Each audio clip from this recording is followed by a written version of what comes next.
There's something you do every single night. You don't think about it. You just plug in your phone, set it on the nightstand, and go to sleep. And somewhere in the walls of your home, electricity starts moving. But here's the thing no one tells you about that little brick you bought for $4. It doesn't look dangerous. It never does.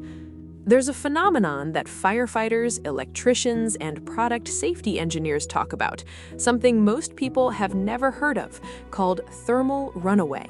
And it doesn't start with a spark. It starts silently. We'll come back to that. Think about the last time your charger broke. Maybe the cable frayed, maybe the brick just stopped working. What did most of us do? We grabbed whatever was cheapest. Maybe off Amazon, maybe from a bin near the register at the gas station. $3, $5, sometimes even less. And it worked. Phone charged, done.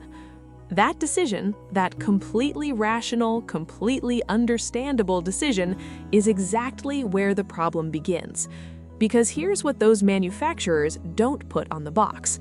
A real charger has layers of protection built into it, multiple fail-safes, components specifically designed to regulate the flow of electricity so it stays stable, stays controlled, stays safe. A cheap one often doesn't have any of that. And the terrifying part is that you'd never know just by looking. The phone still charges, nothing feels wrong, everything seems fine. That's exactly what makes this so hard to see coming. In 2012, the UK's Electrical Safety First organization tested 400 counterfeit and low-cost chargers purchased from online marketplaces. Nearly 98% of them failed basic safety tests.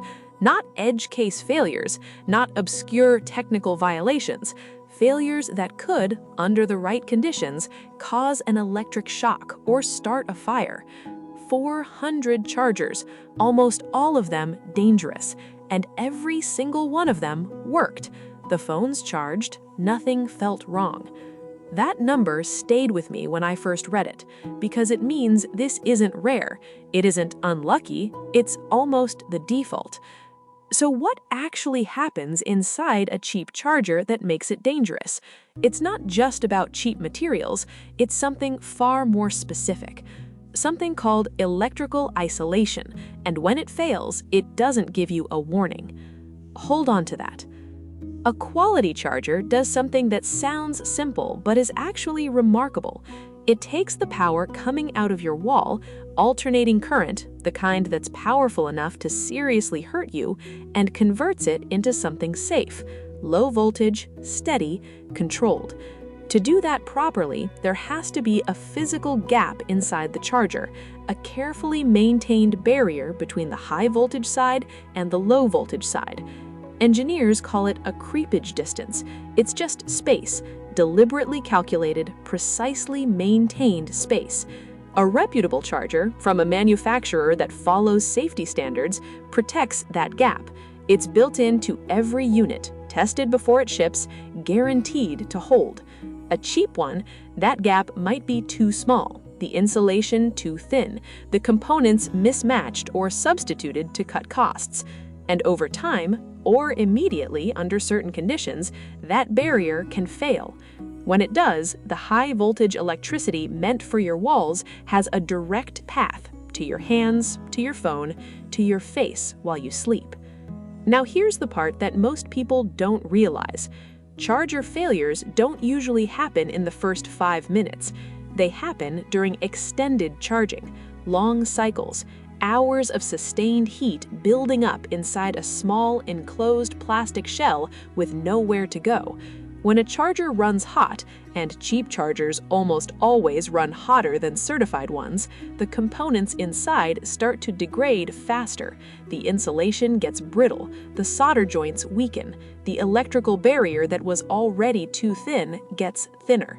And the most common time for extended, overnight, unattended charging is while you're asleep, while you can't smell something burning until it's already too late.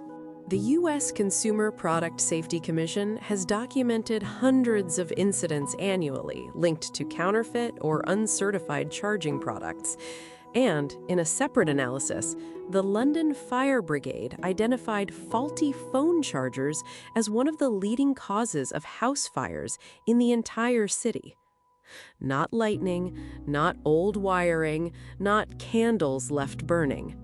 A charger on a nightstand in the dark in the middle of the night. Now let's go back to thermal runaway, because this is the piece that ties everything together. Heat builds up inside a battery or a cheap charging circuit. That heat causes a chemical reaction. That reaction generates more heat, which causes a stronger reaction, which generates more heat. It's a feedback loop, and it has no natural off switch. In lithium batteries, the kind inside every modern phone, thermal runaway can escalate from warm to critical in minutes, not hours, minutes. And if a cheap charger is pushing unregulated, unstable current into that battery while it's already heating up, you're not just dealing with a dead phone. You're dealing with a fire that starts in a place you can't see at a time when you're most vulnerable, in the room where you sleep. That faint warmth you feel when you pick up your phone after a night of charging, that's heat that had nowhere safe to go. So, what actually separates a safe charger from a dangerous one?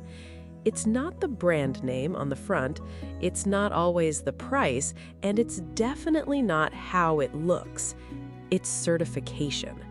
Turn over any charger you own right now, look at the back or the side, near the bottom. If it passed real safety testing, there will be a small mark stamped into the plastic. UL, ETL, CE, FCC.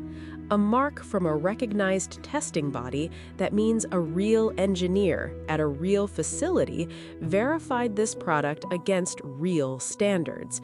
That mark means someone checked the creepage distance, tested the insulation, verified the heat tolerance, made sure the barrier between the dangerous electricity and you actually holds. Counterfeit chargers, even the ones that copy that mark, and many of them do, haven't passed those tests. They just found a way to print the logo. A study by the International Anti-Counterfeiting Coalition found that online marketplaces have, at times, carried counterfeit electronics at an alarming rate. Products sold by third-party sellers who never submitted a single unit for safety testing. Products designed to look certified, designed to look safe, just not designed to actually be. Here's where I want to slow down for a moment, because this isn't really about chargers. It's about the small, invisible decisions we make every single day.